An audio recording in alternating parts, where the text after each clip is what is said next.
Atol sa programa sa kahanginan sa Lambo, Misamis Oriental sa Magnum Radio ni aging semana, gipasanday ni Provincial Treasurer Mr. Ronald Jame D. Violon, CPA, REBREA, MDMG, ang kamahinungdanon sa papel nga gikuptan sa mga local treasurer sa matang LGU.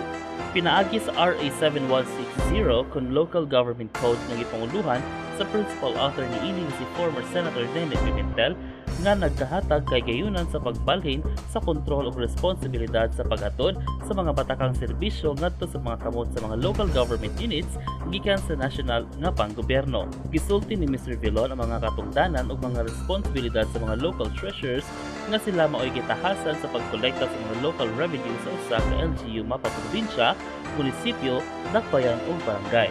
Kabahin sa probinsya, natahasan ang Provincial Treasurer sa pagkolekta sa real property tax sa masayuta, mga edifisyo sa usa ka individual o uban pang kabtangan sa mga individual nga gi-assess sa mga municipal o provincial assessor.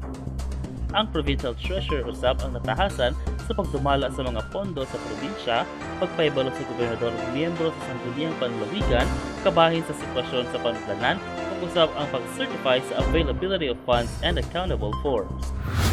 Tipik lamang kini sa mga responsibilidad sa usa ka local treasurer tungod dako kaayo ang ilang mamahimong kontribusyon sa pagpalambo sa usa ka LGU ug sa mga ginsakupan niini kung isgutan ang igong pondo sa panudlanan. Ako si Lambo Johnny Vertidazov Shama Jr. alang sa Miss Or Balita.